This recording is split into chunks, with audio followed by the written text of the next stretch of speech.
Olá pessoal, tudo bem? Sejam bem-vindos à nossa primeira aula de exercícios, do curso de matemática do Enem. Seguindo aqui então o conteúdo de geometria plana, dando continuidade à nossa primeira aula de teoria. Somos integrantes do PET da UFABC, o Programa de Educação Tutorial, e vamos então ao nosso primeiro exercício. Bom, esse exercício número 1, a gente vai fazer aquela brincadeira do famoso o que é, Então, o que é?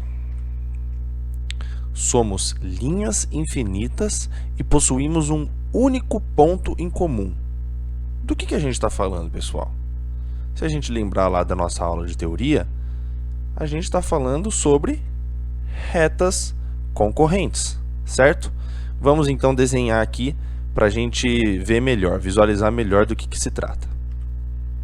Bom, temos então aqui alguns pontos que não fazem sentido por agora, Mas com essa animação maravilhosa, olha só, hein? Olha a próxima, olha a próxima. Nossa Senhora! E tá aí, retas concorrentes. Por quê? São linhas infinitas, as retas S e T, certo?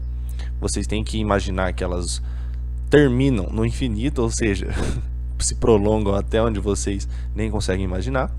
E elas possuem um único ponto em comum, que no caso é o ponto A. Portanto, essa é a definição de retas concorrentes. Fácil, né? Vamos para o próximo. Bom, o próximo, o que é? A gente vai falar sobre...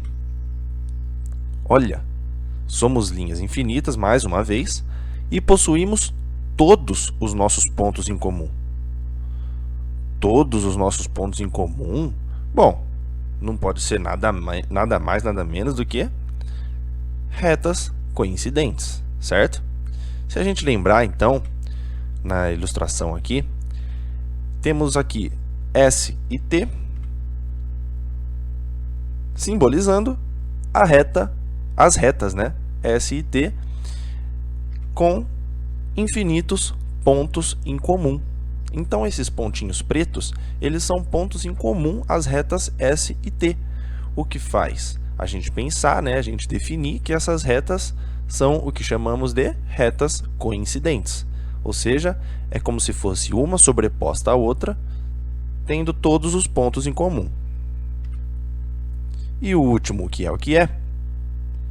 Mais uma vez, linhas infinitas e não possuímos sequer um único ponto em comum. Bom, analisando o padrão aqui, acho que a gente está falando de reta de novo, E qual é o único tipo de reta que falta? São as retas paralelas, certo? Então, se a gente vê na ilustração, ó a animação, Nossa Senhora! Bom, as retas S e T, conforme a ilustração, são o que chamamos de retas paralelas. Por quê?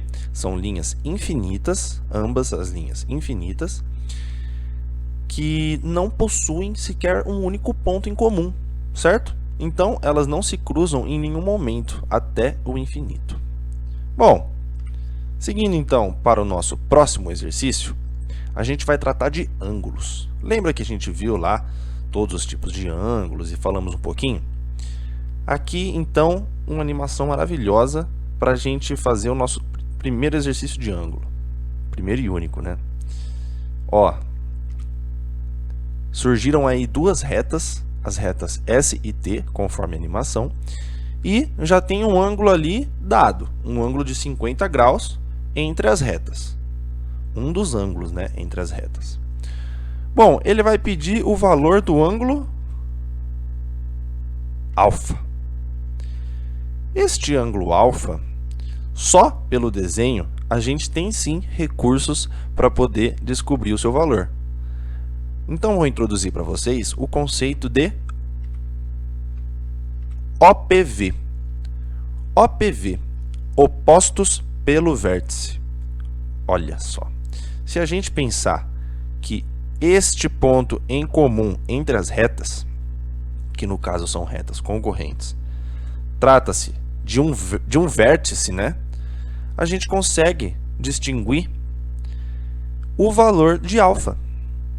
Sabemos então que o valor de alfa, pela propriedade de ângulos opostos pelo vértice, é numericamente igual a 50 graus, que a gente já tinha anteriormente este valor, certo? Então a gente pode fazer uma analogia deste vértice como se fosse um espelho. Se a gente tratar esse vértice como um espelho, a gente consegue descobrir facilmente o valor do ângulo alfa, que é 50 graus. É igual ao ângulo que já havia sido dado. E se a gente quiser descobrir agora os ângulos que estão faltando aqui na nossa ilustração, que no caso, os ângulos beta. Olha só. Bom, sabemos então que o ângulo beta é numericamente igual em cima e embaixo, justamente pela propriedade de ângulos opostos pelo vértice, certo? Que a gente já estudou. Então, para descobrir o valor do ângulo beta, qual o recurso que a gente possui? Tá aqui a ilustração menorzinha, né, das informações que a gente precisa. E se olharmos para a simbologia dos ângulos, trata-se de uma circunferência completa. Vocês concordam? Porque ó, temos aqui 50 graus, beta e beta. Todos esses ângulos somados devem dar o quê? 360 graus, que é justamente a angulação de uma circunferência completa. Portanto, se fizermos uma equação como esta, para descobrir o valor de beta, temos que 50 mais 50 mais beta é igual justamente 360 graus. Concluindo, 100 mais 2 vezes beta é igual a 360 graus. Aí ficou fácil, uma equação de primeiro grau, que isolando beta, temos que seu valor é de 130 graus. Então, 130 graus em cima e 130 graus embaixo, porque são opostos pelo vértice. Fácil, né? Espero que eu tenha ajudado e eu vos convido para acompanhar conosco o conteúdo da próxima aula.